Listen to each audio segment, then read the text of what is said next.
처음에 로마는 왕이 있었죠. 기억나요? 로물루스와 레무스 쌍둥이부터 해서 7명의 왕이 있었단 말이에요. 그러다가 귀족들이 왕을 쫓아냈죠.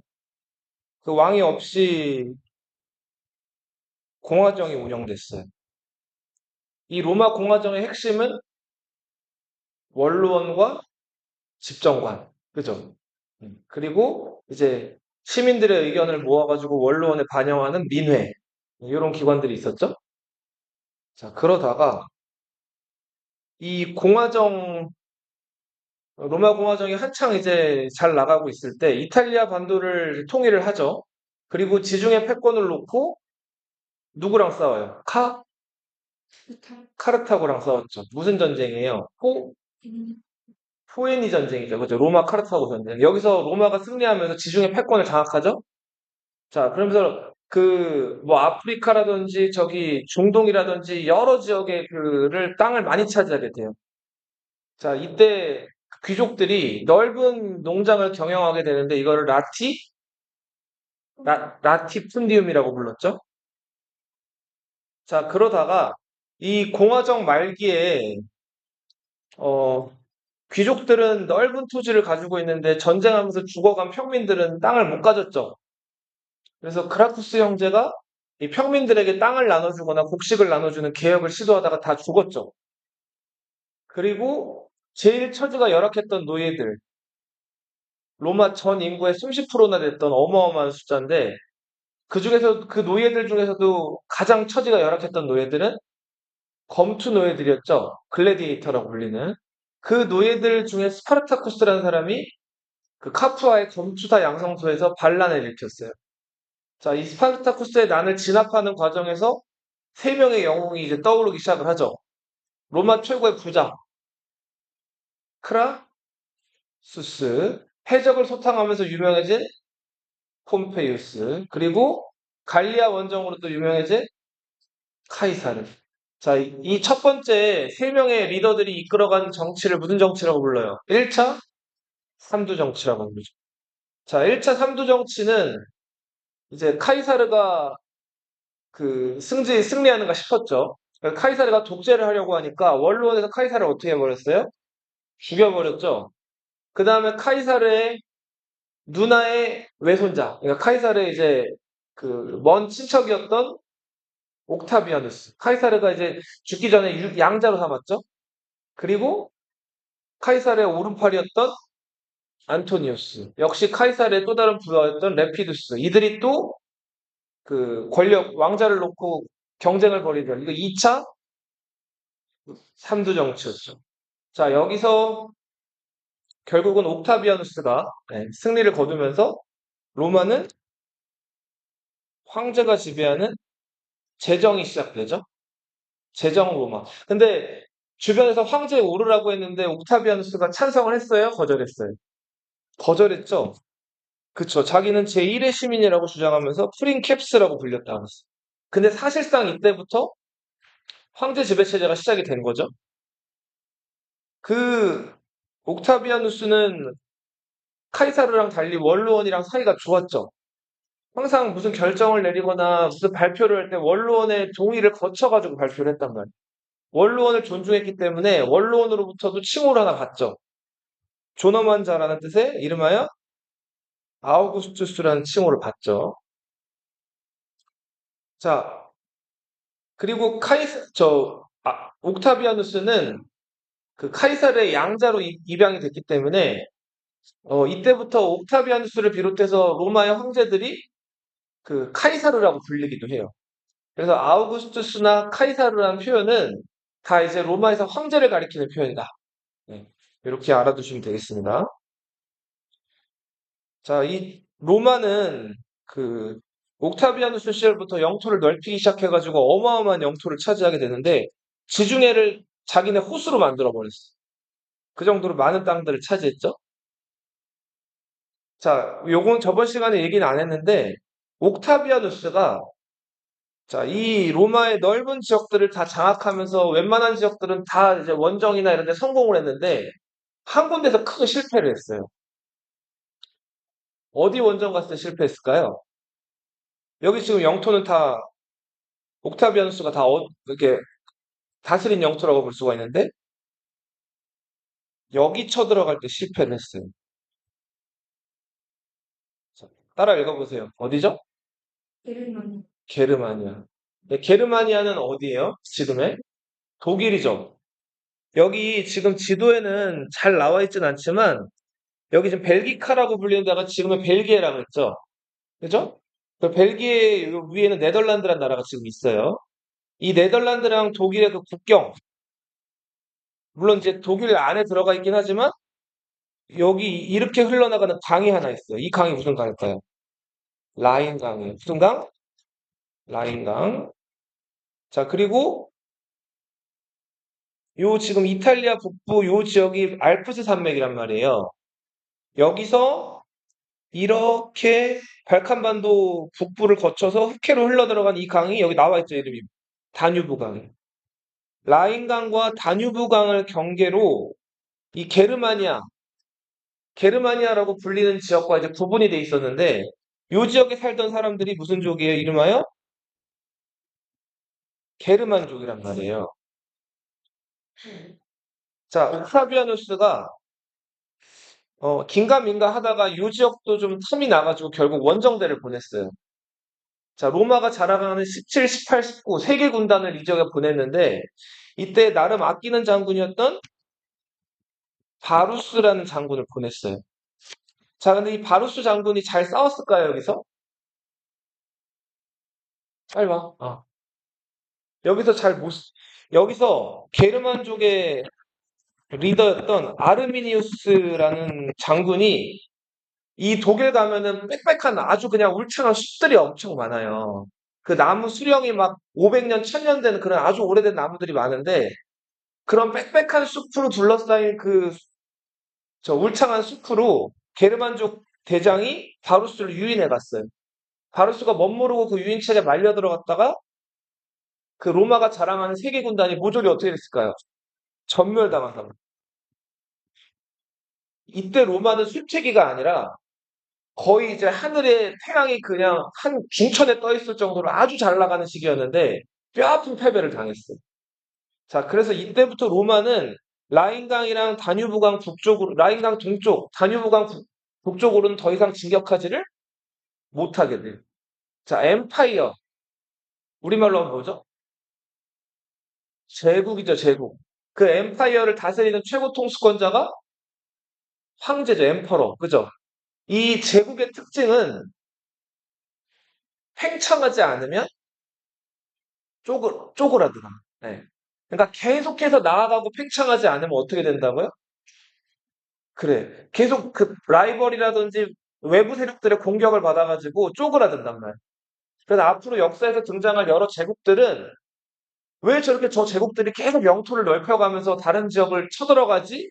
라고 궁금해할 수가 있는데 이게 기본적인 원리예요. 자, 죽이지 않으면 죽는 거예요. 예.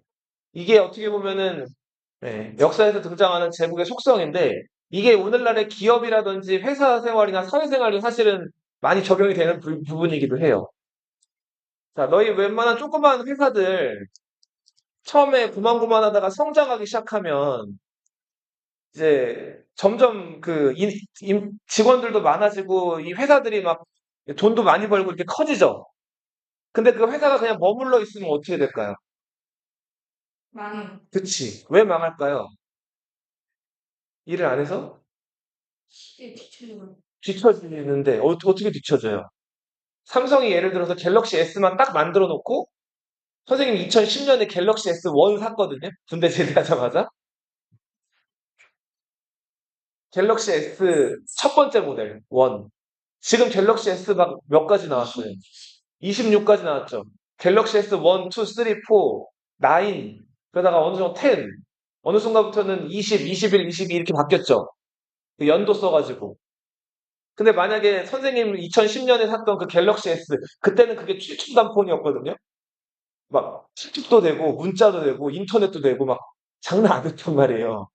근데 만약에 그 발전 단계에서 멈춰버렸으면 어떻게 했을까요, 삼성이? 망했겠죠? 그죠? 그러니까 제국이라고 하는 거, 그리고 그 당시 때는 그 갤럭시의 경쟁사였던 뭐 LG라든지 여러 폰 회사들이 많았었어요. 옵티머스라는 브랜드도 있었고, 펜테겐 큐리텔이라고 뭐 이런 좀 중소 브랜드들도 있었단 말이에요. 근데 그런 것들 결국은 조금 발전하는가 싶다 다 망했어.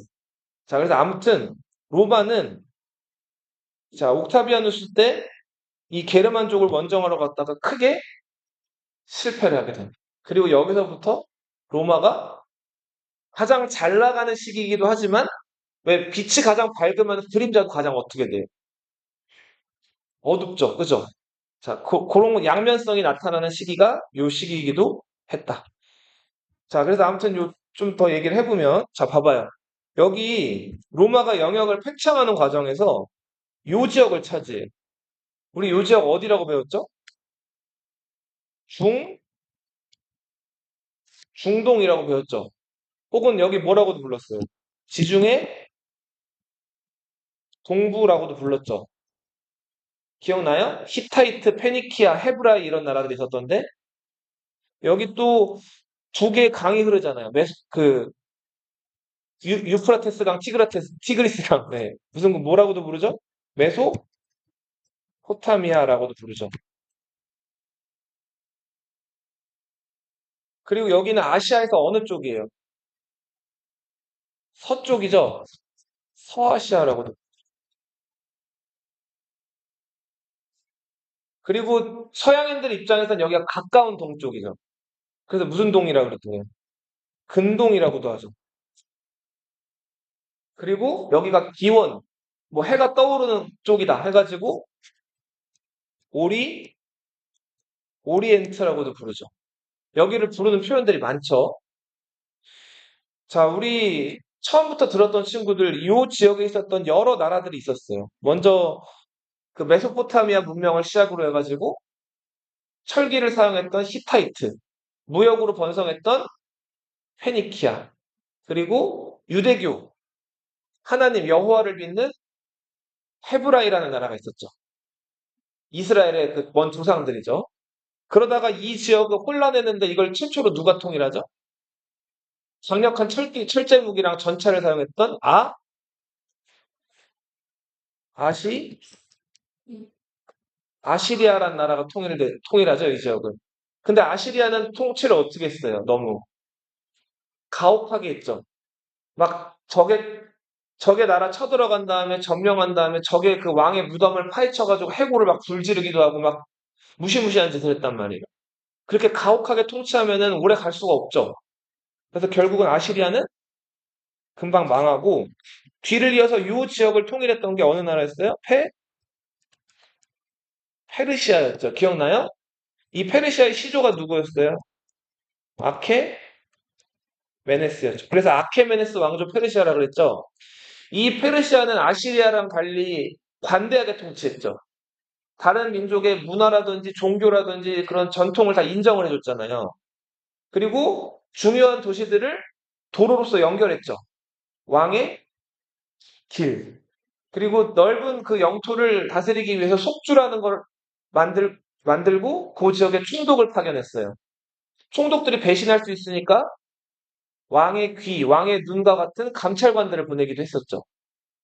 근데 페르시아가 잘 나가다가 욕심을 더 냈어요. 이 그리스를 쳐들어갔죠. 그때 페르시아가 이겼어요? 그리스가 이겼어요? 그리스가 이기죠. 그죠? 그리고 나서 페르시아는 점점 쇠퇴하다가 누구에게 멸망당해요? 알, 알렉산드로스 대왕에게 멸망하죠. 알렉산드로스 대왕이 인도까지 원정을 갔다 죽으면서 그 부하들이 이 지역을 한동안 나눠서 다스리죠. 이때 알렉산드로스 대왕이 그리스 문화를 이쪽으로 전파했다 그래서 이 시대를 무슨 시대라고 해요? 헬레니즘 시대라고 부르죠. 한동안 혼란했어요. 근데 그 중에서도 알렉산드로스 대왕의 부하였던 셀레우코스라는 사람이 여기서 그나마 요 유프라테스 강, 티그리스 강을 먹고 가장 넓은 영역을 차지했었단 말이에요. 자, 그러다가 또 여기 지금 지도에 나와 있는 어느 나라가 또 등장을 해요? 파르티아라는 나라가 또 잠시 등장을 해가지고 요 지역에서 강자로 군림을 했단 말이에요. 자, 그러던 시절에 로마가 이쪽으로 팽창을 해가지고 요 지역 중동 일부를 장악을 해요. 자, 여기에는 이스라엘이라는 나라가 있었죠. 여기를 로마가 쳐들어와서 점령을 하는데 요 예루살렘이라는 도시, 평화의 도시란 뜻이죠. 예루살렘 위에 나사렛이라는 도시가 있었어요. 나사렛 혹시 들어봤어요? 나자렛이라고도 하죠. 이 나사렛 출신의 목수였던 요셉이라는 사람이 있었어요. 들어봤나요? 네. 요셉의 부인은 누구였죠? 마리아라는 여자였어요. 이 요셉과 마리아가 그 당시 이 로마에서는 세금을 잘 거두기 위해서 인구조사를 했어요. 그 인구조사를 센서스라고 불렀어요. 지금도 너희 나중에 그 커가지고 여론조사나 이런 거 전화 가끔 올 때가 있을 거예요. 핸드폰으로. 뭐 투표 전에 뭐 어떤 후보들에 대한 어떤 선호도라든지 그리고 뭐 그런 것들을 물어보는 그런 전화가 오는데 그렇게 인구라든지 아니면 여론조사 이런 집계하는 거를 센서스라고 불러요. 이게 로마 시대 때부터 유래한 거예요. 이거 왜 시작됐다고요? 뭐 잘 거두려고? 세금 거두려고.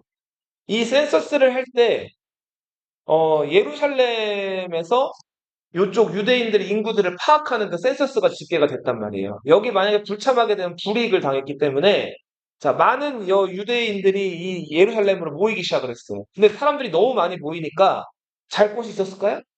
없었겠죠. 그래서 그 요셉이랑 마리아가 이 예루살렘을 가봤더니 사람이 너무 많아가지고 결국은 더 아래 동네로 내려가요. 그리고 이때 마리아는 뭐 하고 있었을까요? 임신을 하고 있었어요. 그래서 예루살렘 남쪽에 베들레헴이라고 하는 들어봤어요? 네. 조그만 마을에 가서 이제 마리아가 배가 아프기 시작합니다. 여기서 아이를 하나 낳죠. 이 아이가 예수. 근데 이제 그 성경에서는 예수님이 하나님의 아들이라는 걸 강조하기 위해서 동정녀 마리아라는 표현을 많이 쓰죠. 그죠? 요셉의 아이가 아니라 그 하나님의 어떤 성령의 기운을 받아가지고 잉태했다. 이런 식으로 이제 얘기를 하는데 아무튼 역사 시간이니까 이게 교회가 아니니까 그렇게 해서 예수가 태어나게 됐어요. 자, 넘어가 볼게요. 자, 그러니까 우리가 지금 이 배울 예수는 태어난 시기가 예수 태어난 거를 기준으로 해서 기원 전후를 나누죠. 그죠? 근데 이 예수 탄생을 기록한 역사가가 착각을 해가지고 원래 예수 탄생을 딱 기점이 0년이 돼야 되잖아요. 근데 이걸 잘못 계산을 한 거예요. 그래서 예수 태어난 시기가 기원전 4년으로 알려져 있어요. 원래는 이 크라이스트, 비포 크라이스트 해가지고 요걸 기점으로 이제 나눠줘야 되는데 예수 탄생이 지금 알려져 있는 연도는 몇 년으로 돼 있다? 기원전 4년. 네. 자, 동방박사 세 사람 들어봤죠? 네. 이거 막 크리스마스나 이런 그 교회 행사할 때 이런 것들 분장하고 막 연극도 이런 거 하잖아요. 그죠? 네. 자, 근데 아무튼 이 예수는 이제 남달랐죠. 네. 일단은 뭐 여러 기적들이 있었죠. 물을 포도주로 만들기도 하고요. 네. 그리고 눈먼 사람들, 소경이라고 하죠? 이 장님들을 어떻게 했어요? 네. 뭐 진흙 이런 것들을 발라가지고 눈을 뜨게 만들었죠. 자, 그리고 물 위를 걸었죠. 그리고 앉아있는, 평생 못 일어나는 앉은뱅이들을 어떻게 하기도 했어요? 앉은뱅이들을 일으켜 세우기도 했죠.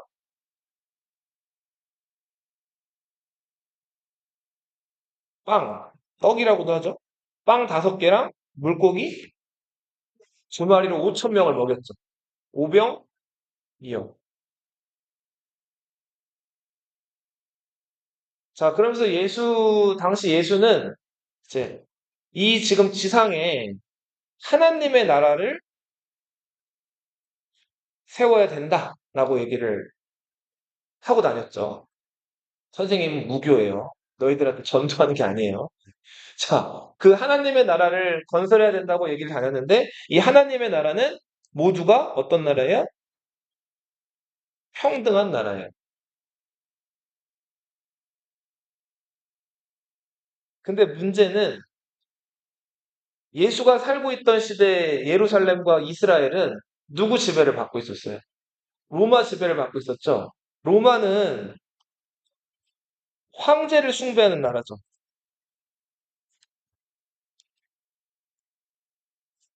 로마. 그렇기 때문에 어, 황제 숭배를 거부하고 이렇게 하나님 앞에서 모두가 평등하다는 거 외치는 저 예수가 마음에 들었을까요? 마음에 안 들었겠죠. 그리고 또 예수를 더 싫어하는 사람들이 또 있었어요. 예수는 유대인이죠. 이스라엘 출신이니까. 이스라엘 사람 다 유대인이잖아요. 그 유대인들 중에서 유대인들은 원래 자신들이 선택받았다고 생각을 했죠. 그죠?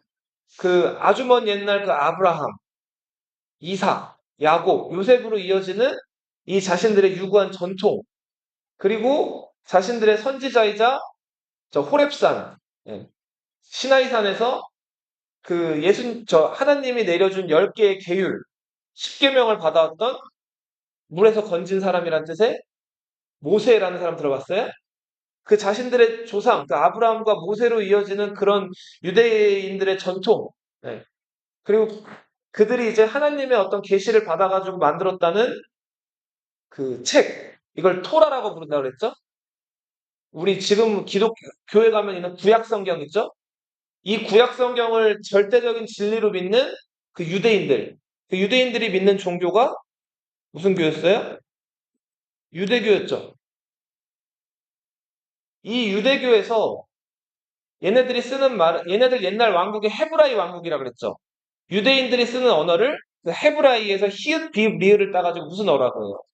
히브리어라고 한단 말이에요. 이 유대교에서 유대인들이 히브리어로 자기네들 그 교리나 이런 것들을 담은 그 책이 경전이 토라인데 이거를 연구하고 해석하는 집단이 성직자 집단이 있었어요. 그들을 랍비라고 불렀어요. 뭐라고 부른다고요? 랍비. 유대교 계율을 연구하는 그러니까 모세의 후손들이라고 보시면 돼요. 근데 이전에 이 유대교 성직자라고 할 수 있는 이 랍비들은 자기들이 그 토라의 해석을 독점하고 그리고 그 토라에 나와 있는 내용대로 하나님에게 제물을 바치거나 그런 의식들을 주관했단 말이에요. 근데 지금 같은 유대인이면서 새롭게 등장한 예수라는 사람이 그 유대교에서 하는 의식들이나 제사 이런 것들을 다 부정을 했어. 하나님의 나라에는 모두가 평등할 뿐이지 뭐 랍비라는 특권 계급이나 이런 것들의 존재를 인정하지 않은 거예요. 자, 유대교도 랍비들 입장에서는 굉장히 불만스럽죠. 자, 그래서 이 유대교도들이 마음에 안 드는 예수를 누구에게 일러다 바쳤죠? 그렇죠. 이 황제 숭배를 거부하고 있는 예수를 죽여달라고 로마에게 신고를 했죠. 당시 로마인이면서 이스라엘 지역을 다스리던 로마 총독이 누구였어요? 맞아요. 본디오 빌라도에게 고난을 받으사 네, 십자가에 못 박혀 죽으시니 뭐 그런 얘기들이 있죠. 자, 결국은 이 본디오 빌라도는 황제 숭배를 거부했다는 명목으로 예수를 무슨 형벌에 처하게 하죠? 십자가형에 처하게 하죠. 그래서 십자가를 지고 골고다 언덕을 이제 올라가서 결국 십자가에 매달려서 예수가 죽게 되죠. 하지만 장사한 지 4일 만에 죽은 자 가운데서 다시 살아났다고 하죠. 그죠? 그리고 나서부터 이런 전설들이 계속해서 그 제자들과 성직자들에 의해서 퍼지게 되면서 유대교에서 기독교라는 새로운 종교가 탄생을 하죠. 자, 레오나르도 다빈치의 그림이죠. 예수가 죽기 전날, 자, 자기 이제 12 제자들을 모아놓고 만찬을 벌였죠. 그때 예수가, 이런 얘기를 하죠. 그, 이 자기 몸은 빵이고, 그죠? 이 피는 뭐다? 포도주다. 이런 얘기를 남겼다 그러죠. 자, 그리고 예수가 가장 믿었던 예수의 수제자, 그 사람 누구예요? 자, 새벽에 첫 닭이 울기 전까지 나를 세 번 배신할 거다 이렇게 얘기했죠. 나를 세 번 모른다고 얘기할 거다라고 얘기했죠. 실제로 베드로가 어떻게 했어요? 모른다고 했죠. 하지만 그 이후에 베드로는 참여하고 이제 누구보다 열성적으로 그 예수와 그의 사상들을 전도하러 다니죠. 나중에 이 베드로가 그 저 로마 안에서 그 교회 뿌리 내리는데 큰 영향을 하는데 이 베드로가 소위 말하는 일대 교황이에요. 너희 저 카톨릭 성당에서 가장 최고의 성직자가 교황이죠. 그죠? 그래서 이 교황들은 다 베드로의 제자들, 베드로의 후계자임을 자처를 해요. 그리고 요 베드로 바로 아래에 있는 요 사람, 배신했던 사람 누구예요? 유다라는 사람이죠.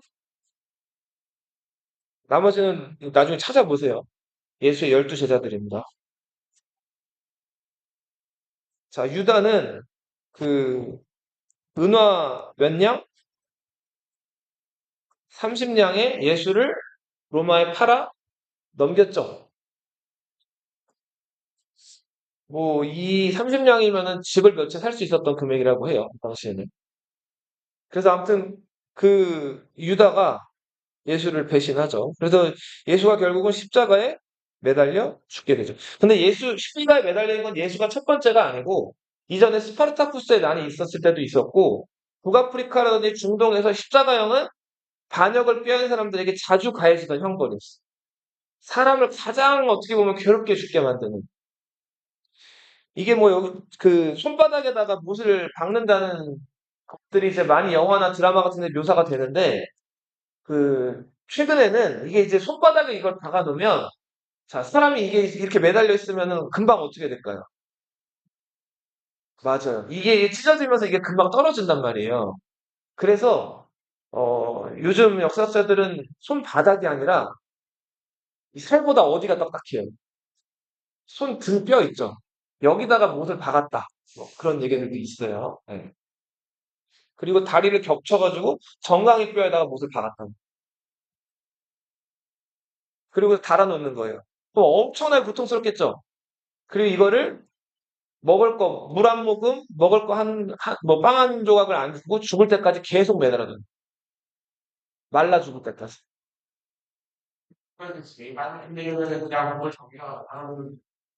근데 사람 목숨이 생각보다 질겨가지고 저렇게 매달아놔도 일주일 동안 안 죽는 경우도 있었다.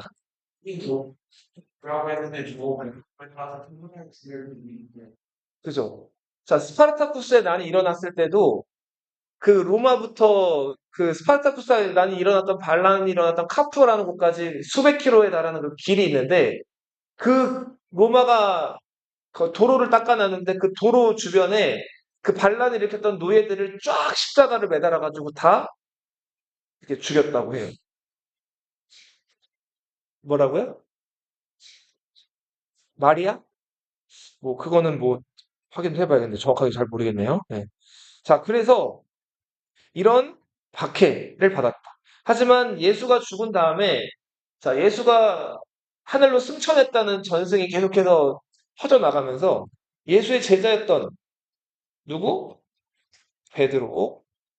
그리고 한때는 예수를 박해했지만 회심하죠. 말에서 한번 떨어지면서 예수를 직접 이제 체험한 이후에 마음을 바꾼 사람. 사도 바울. 베드로를 영어로는 뭐라고 하죠? 피터라고 부르죠. 바울은 영어로 뭐라고 해요? 폴이라고 하죠. 폴. 들어봤어요? 폴.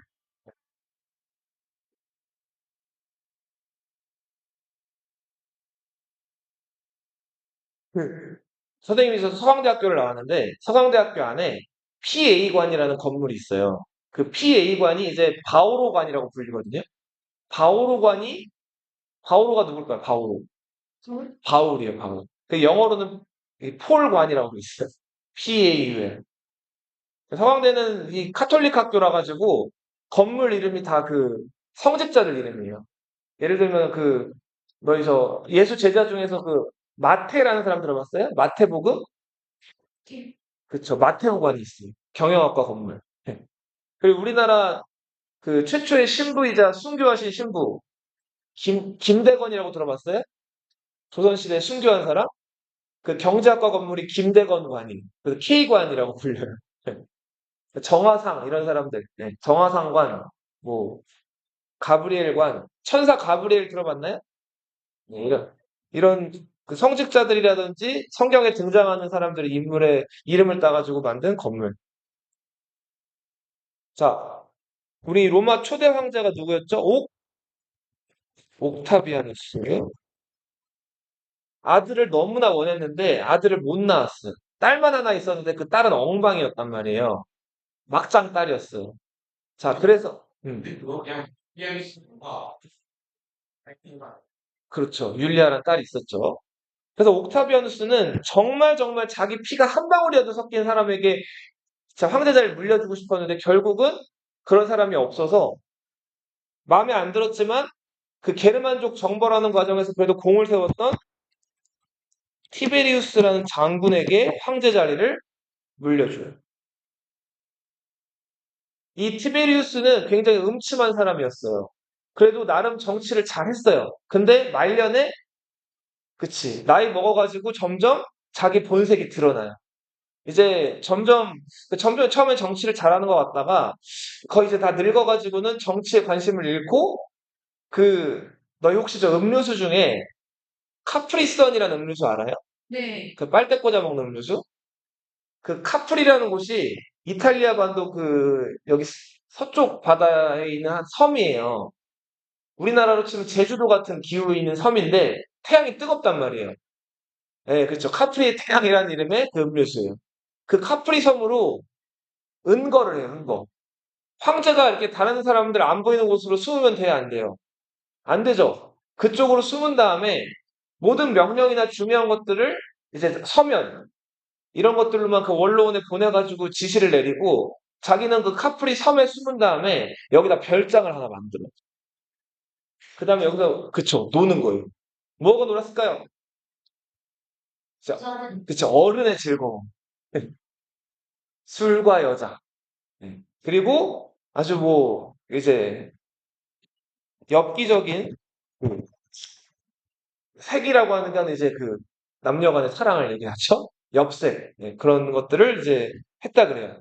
그리고 티베리우스도 이제 자기가 원하는 자기 아들에게 왕자를 물려주고 싶었는데 그 아들이 죽었단 말이에요. 자, 그래서 티베리우스가 역시 마음에 안 들지만 또 옥타비아누스가 티베리우스한테 황제자를 줄 때 자기 피가 조금이라도 섞인 사람에게 후계자를 물려줘라 이런 유언들을 남겼기 때문에 그 유언을 또 무시할 수가 없어가지고 마음에 안 들지만 칼리굴라라고 불리는 옥타비아누스의 한 손잡벌 되는 옥타비아누스의 피가 몇 방울 흐르는 이에게 황제 자리를 물려준단 말이에요. 근데 이 칼리굴라한테 황제 자리 물려주기 전에도 티베리우스가 이제 그 드루수스라고 하는 죄송합니다. 게멜루스입니다. 이 게멜루스라고 하는 자기 피가 더 진하게 섞인 자기 이제 저 조카뻘의 그 자식이 하나 있었단 말이에요. 그래서 이 게멜루스에게 왕자리를 주고 싶었는데 칼리굴라가 더 옥타비아누스랑 혈통이 가까운 정통이었단 말이에요. 그래서 이 카프리 섬에서 이 둘을 가지고 경쟁을 시키다가 결국은 이 줄까 말까를 반복하는 상황이 계속 지속이 됐어요. 자, 캘리굴라 입장에서는 빨리 자기가 황제 자리를 이어받고 싶은데 저 늙은 여우가 자기한테 황제 자리를 안 주는 거예요. 그래서 칼리굴라가 티베리우스를 어떻게 했을까요? 죽여요. 어떻게 죽였을까요? 이 노인네가 자고 있는데 베개, 베개를 가져와가지고 자 얼굴을 확 덮죠. 그죠? 그 다음에 막 버둥버둥 거리는 거를 베개로 눌러가지고 질식사를 시켜요. 한번 꽉 눌려보세요. 네. 자, 형제 있는 사람들 베개 싸움 해본 적 있어요? 안 해봤니? 자, 베개에 눌리면 죽어요. 꽉 누르게 되면. 자, 그렇게 해서 티베리우스가 죽게 됩니다. 칼리굴라는 4년 황제하거든요. 3대 황제인데 로마 역사상 몇 손가락에 꼽히는 폭군이었어요. 근데 이 칼리굴라가 처음에는 멀쩡한 듯 보이다가 한 번 무슨 심장질환인지 아파가지고 쓰러진 적이 있어요. 그래서 죽다가 살아났는데 6개월 만에 이제 손수 형태 있다 깨어났거든요. 자, 그다음부터 이 칼리굴라가 이제 온갖 또 이런 행동들과 여러 가지 그런 좀 이런 행동들을 하는데 이 칼리굴라에 대해서는 19금 얘기라 가지고 얘기하기가 좀 그래요. 그리고 로마사에서 그렇게 또 큰 비중 있는 인물이 아니라서 칼리굴라에 대한 이야기는 나중에 더 크면은 1978년에 개봉한 영화가 있어요. 네. 칼리굴라라는 영화가 있어요. 자, 이런 영화 특색을 이제 그로테스크 혹은 고어물이라고 부르는데 막 뭐 자르고 퍼지고 그리고 막 빨개 벗고 뭐 이런 것들이 나와요. 로마는 우리는 굉장히 유교 문화에 딱 깃들어 있잖아요. 그죠? 남자 여자가 물론 요즘에 많이 개방적이고 자유로워졌다고 해도 가릴 것을 지킬 거 꼭 지키죠. 노출 같은 것도 막 여자가 가슴이 파인 거라든지 이런 거 잘 못 입죠. 한국은. 그죠? 근데 로마는 굉장히 우리와는 달리 또 서양이기도 하고 굉장히 로마는 그 성적으로 좀 개방적이고 좀 뭐랄까 그랬단 말이에요. 어? 뭐라고 안 들려요. 다른 뭐 사르데냐 말고 다른 지역들도 로마에서는 좀 많이 개방적이었어요. 그래서 로마 나중에 가보시면은 로마 시내 이런 건물의 벽이라든지 이런데 이런 낙서 같은 것들도 많이 남아있고 하거든요. 2000년 전에 남겨놨던 낙서. 근데 그 낙서에 이제 그 당시 때도 그런 그림 재주 있었던 사람들이 있었어요. 거기에 이제 남녀가 성관계 가지는 모습이나 이런 것들도 많이 낙서가 되어 있어요. 네. 그리고 이제 매춘이라고 하죠. 매춘이 뭘까요? 네. 매춘은 맞아요. 그 성매매라고 하죠. 남자들이 돈을 주고 그 성을 파는 여자들 있죠. 그 여자들과 성관계 가지는 거나 이런 것들이 로마에서는 굉장히 일상적인 모습이었고 그 심지어는 광고들이라든지 그 매춘부들이 자기들 만나러 오세요 하고 그 로마 군인들을 유혹하는 그런 것들이 여전히 로마 시내에 남아있단 말이에요. 역사적인 어떤 자료로서. 아무튼 칼리굴라. 그리고 칼리굴라가 결국은 부하손에 암살을 당해요. 막장 행동을 하다가. 칼리굴라가 죽고 뒤를 이어서 즉위한 게 클라우디우스라는. 네. 이 클라우디우스는 뇌성마비였다는 얘기가 있어요. 뇌성마비 뭔지 들어봤어요? 너희 이제 요즘에는 이렇게 표현을 하죠. 정신지체, 예. 지체장애인이라고 들어봤나요? 네. 예, 조금 이제 행동이나 이런 것들 좀 우둔한, 예, 우둔이라는 표현이 좀 잘못됐네요. 아무튼 정신적으로 조금 미숙하게 태어난 사람들을 얘기하죠? 맞아요. 예, 그런 경향도 있고. 이 클라우디우스는 칼리굴라의 삼촌뻘이었는데, 이 좀 문제가 있었어요. 자꾸 한번 웃기 시작하면은 웃음을 멈추질 못했다가 웃는 거예요. 그리고 말할 때마다 이 침이 계속 흘렀다 그래요. 근데 조금 아무튼 모자란 사람이었어요. 근데도 혈통적으로 옥타비아누스랑 연결이 있었기 때문에 4대 왕자가 됩니다. 이 클라우디우스는 겨우겨우 판단력이나 이제 가질 만한 좀 많이 모자란 위인이었는데 자식이 여럿 있었는데 그 이제 클라우디우스가 결혼을 4번 하거든요. 몇 번 했다고요? 4번. 자, 근데 세 번째 부인과의 사이에서 여러 자식들이 있었어요. 근데 이 세 번째 부인이 불륜을 저지른단 말이에요. 자, 불륜 저지르고 나서 그 세 번째 부인을 쫓아내요. 그리고 나서 클라우디우스가 재혼을 하는데 그 재혼한 여인이 아그리피나라는 여인. 이 아그리피나는 네, 이 칼리굴라의 그 여동생이었어요. 그래서 그 로마 사회에서는 이제 그 원래 근친혼이 사실은 금지되어 있었는데 그래도 원칙을 깨고 옥타비아누스랑 이런 혈통을 조금 더 순수성을 지키고 가져가려고 좀 무리해가지고 이 저거 자기 조카뻘인 여자애랑 결혼을 합니다. 자, 근데 이 아그리피나는 클라우디우스랑 결혼하기 전부터 이미 전 남편이 있었어요. 근데 그 전 남편이 먼저 죽어가지고 이제 혼자인 상태에서 클라우디우스랑 결혼한 거. 근데 그 전 남편과의 사이에서 아이가 하나 있었는데 그 아이가 이 사람이 누구? 네로. 근데 이 아그리피나라는 네로의 엄마는 권력 욕심이 많은 여자였어요. 자, 그래서 사실 클라우디우스랑 결혼할 때도 클라우디우스랑 결혼하기 위해서 강력하게 좀 어필을 하고 클라우디우스를 설득한 사람이 이 아그리피나이기도 해요.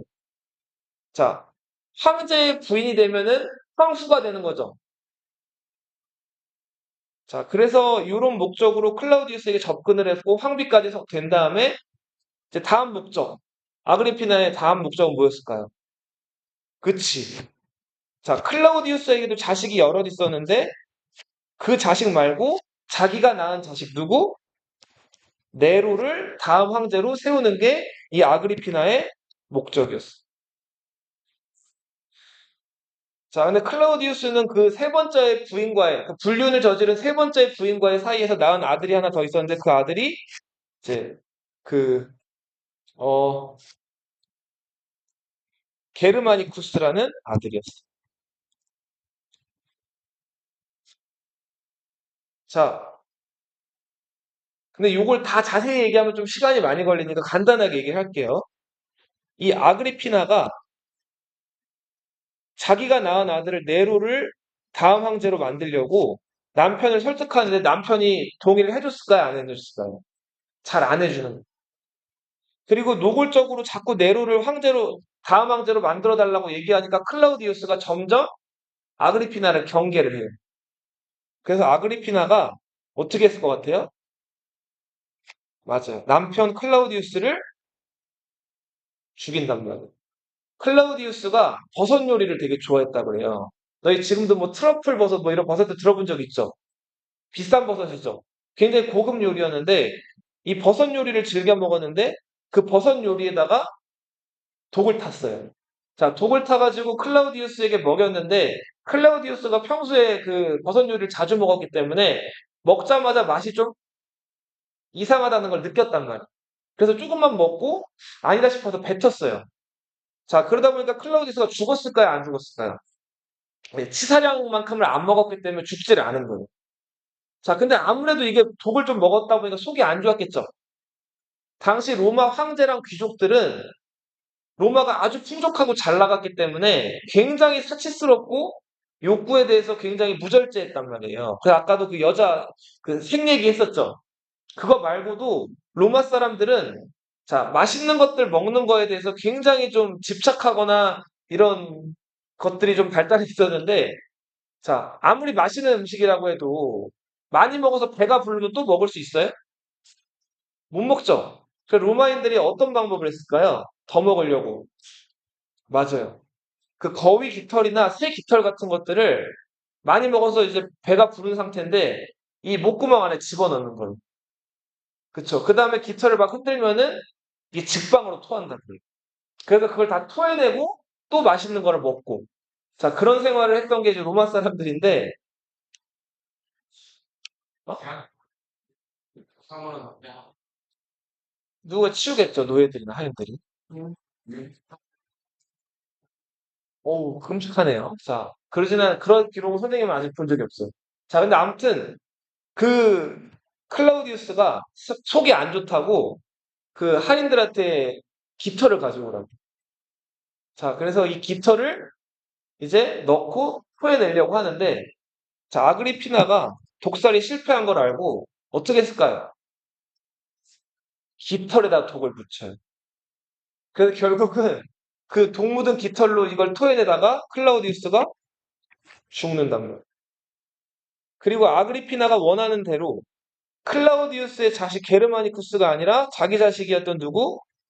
네로에게 황제 자리가 간다. 자, 네로는 처음에는 정치를 좀 잘 하기도 했어요. 백성들에게 무료로 곡물을 나눠주기도 하고, 그리고 뭐 여러 신전이라든지 이런 것들을 건축을 해서 일자리가 없는 로마 그냥 시민들에게 공공 일자리를 제공해 주기도 했었어요. 그리고 아무튼 황자였기 때문에 황자 신분을 오래 거쳤다 황제가 됐기 때문에 교육도 잘 받았어요. 시, 악기 연주, 뭐 문학, 정치, 경제 이런 것들에 대해서 이제 공부를 나름 하고 황제가 된 거예요. 자, 근데 문제는 이 네로가 처음에는 조금 어느 정도 황제 노릇을 하나 싶었는데 조금씩 자기 이제 그 속 마음이 드러나기 시작을 하고 특히 이제 권력의 집착이 되게 강했어요. 어, 그리고 네로는 많은 사람들 앞에서 이제 자기가 이제 리라 그 왜 하프 같은 악기죠? 이런 것들 연주해가지고 이 많은 사람들에게 박수갈채를 받거나 여러 사람들 앞에서 좀 그 아이돌처럼 이렇게 인기를 얻는 것들을 되게 이제 즐기고 좋아했는데, 어, 그치. 이제 악기를 연주할 때 그냥 사람들이 가만히, 관중들이 멍하니 있거나 아니면 조용하면은 굉장히 좀 악기 연주한 사람도 머쓱하고 좀 그렇죠. 그래서 자기가 황제니까 황제라는 신분을 10분 활용해가지고 자기가 이제 대중들 앞에서 연주할 때 자기를 위해서 박수치는 박수부대를 동원하기도 했다는. 그 박수부대가 무려 5천 명에 달했다고 해요. 네. 그리고 또 이제 많은 사람들 앞에서 악기 연주뿐만 아니라 노래하는 거 이런 것도 되게 즐겨 했는데 노래 실력이 생각보다 썩 그렇게 좋지는 않았던 것 같아요. 근데도 다른 사람들 앞에서 굳이 노래를 부르려고 했다. 노래 잘하려면 폐활량이 좋아야 되죠. 이 폐활량을 늘리려면 뭐 여러 가지 훈련 방법이 있는데 이 당시 때는 이 폐에다가 무거운 것들을 좀 이렇게 압력을 가해가지고 좀 이렇게 계속 반복을 하면 폐가 좀 단단해진다는 속설이 있었어요. 그래서 납덩어리를 구해오라고 한 다음에 누워 있는데 이제 위에다가 납덩어리 몇 개를 올려놓고 이제 그 호흡하는 그런 훈련도 하기도 했다고 하고 아무튼 좀 그런 황제였어요. 자, 근데 이 네로가 어, 그 자기 이제 정치를 계속해서 해 나가고 있는데 문제는 엄마였어요. 엄마 이름 뭐였죠? 아그리피나. 그래서 엄마죠. 엄마가 그 네로 자신을 황제에 올리는데 큰 기여를 한 거잖아요. 클라우디우스를 동무든 깃털로 죽여가지고 그죠? 근데 이 엄마가 자꾸 그 자기가 네로를 황제로 올렸다면서 네로 정치에 간섭을 하는 마음에 들어요, 안 들어요? 마음에 안 들죠? 자, 그래서 엄마랑 계속해서 충돌하다가 자, 이거 안 되겠다. 네로가 독이 든 음식을 엄마한테 보내요. 친엄마인데. 자, 근데 아그리피나는 독으로 사람 죽여본 적 있죠? 고단수죠? 이 독을 먹었을까요? 안 먹었을까요? 자, 독이 든 음식을 몇 번을 보냈는데 다 그 음식을 다 이제 버리라고 해가지고 안 죽는단 말이야. 그랬더니 네로가 이번엔 또 사람을 보내가지고 엄마가 자는 침실 위에 이 돌로 만든 그 천장이 무너지게끔 공사를 해요. 자, 근데 이 아그리피나가 또 지금 왠지 뭔가 방이 이상하다는 걸 느껴가지고 그 방에서 자질 않는단 말이에요. 자, 눈치가 빠르죠. 그래서 이번에는 네로가 엄마랑 화해하자. 그래서 한 섬으로 엄마를 이제 잔치를 벌인다고 해서 초대를 해요. 자, 그렇게 해서 아그리피나가 이제 아들의 초대를 받고 그 섬으로 왔어요. 그리고 잔치 자리에서 이제 연애를 마치고 이제, 이제 집으로 돌아가려고 배를 타고 그 섬을 떠나는데 알고 보니까 그 네로가 엄마가 탄 배에 이제 몰래 구멍을 뚫어 놓은 거예요. 자, 그래서 배가 침몰하게끔 만들었는데 이 아그리피나가 또 뭘 잘했을까요? 수영을 잘했어요. 자, 그래서 아그리피나가 어떻게 또 죽지 않은 거예요. 그쵸. 자기 아들이 한 거 다 알고 있었죠. 그래서 결국은 네로가 자기 근위대, 친위대들을 보내가지고 엄마를 찔러서 죽게끔 만들죠. 그쵸. 처음부터 이렇게 하면 될 거를. 자, 결국은 좀 자연스럽게 죽게 하기 위해서 이렇게 좀 이런 트릭을 짜다가 결국은 엄마를 이런 식으로 제거하게 되죠. 그리고 아그리피나가 걸핏하면은 네로가 자꾸 자기 말을 안 들으니까 무슨 얘기를 했냐면 네로 너가 이렇게 내 말 안 들으면 원래 황제 자리에 올랐어야 될 클라우디우스의 아들 누구?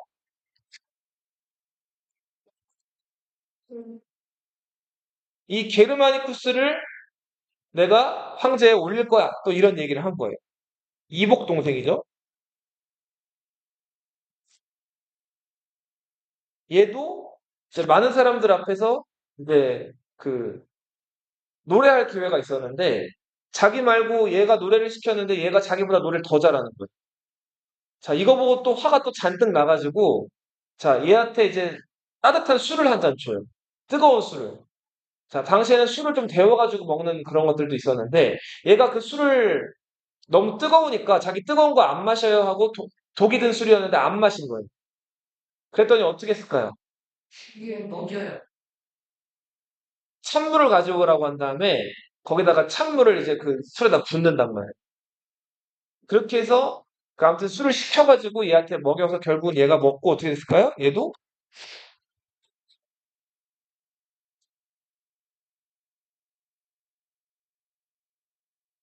자 그리고 우리 알렉산드로스 대왕한테는 아리스토텔레스라는 훌륭한 스승이 있었죠.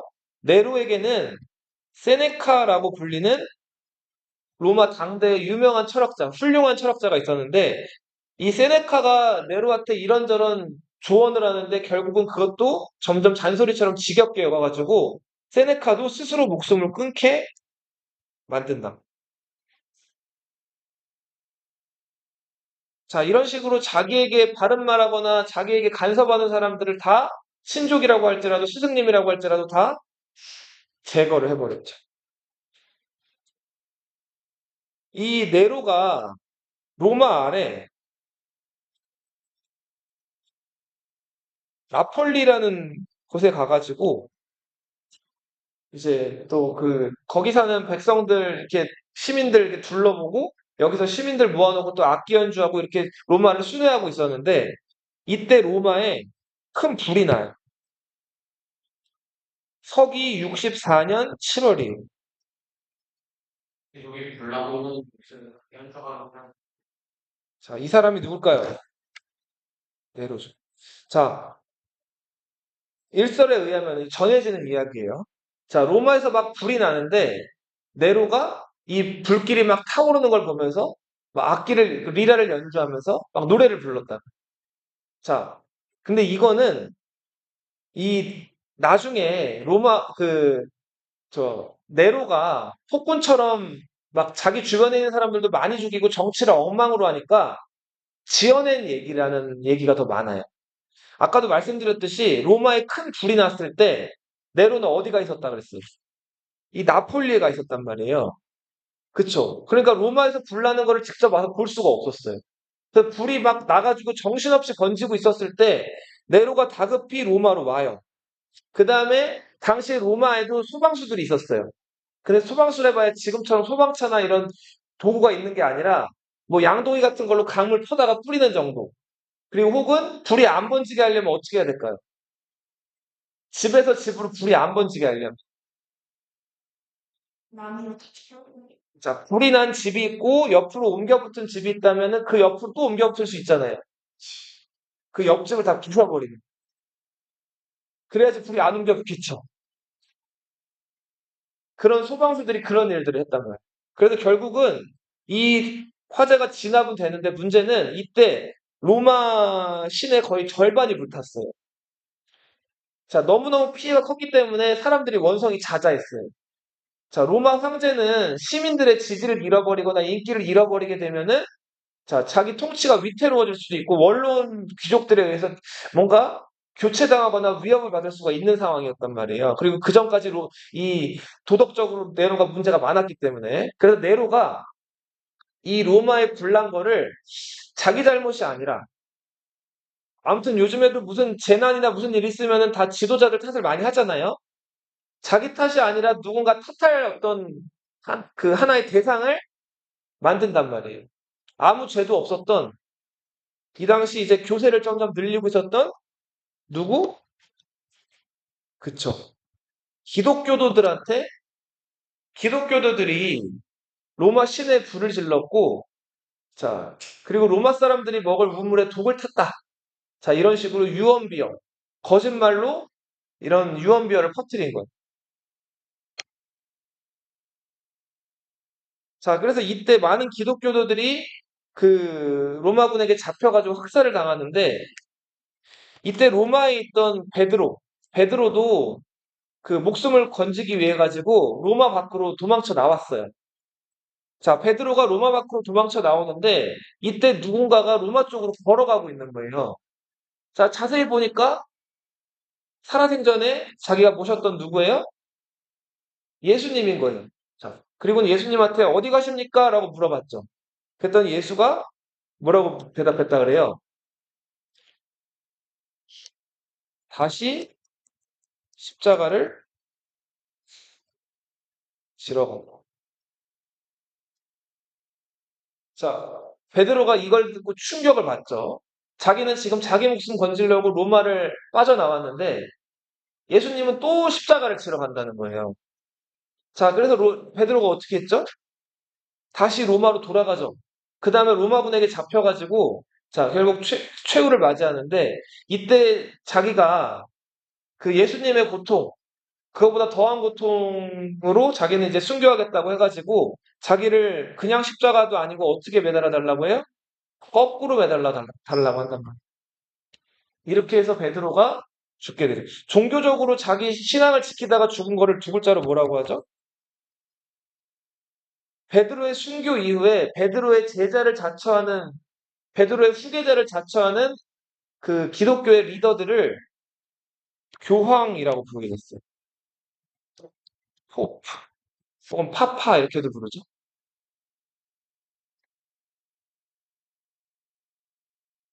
이후에 기독교도들은 자꾸 평등을 강조하기 때문에 로마 황제 입장에서는 마음에 안 드는 종교였단 말이에요. 그래서 여러 번 박해를 받는데 자 그럼에도 불구하고 기독교도들은 열심히 전도하고 선교에 나가면서 새를 떨쳐요.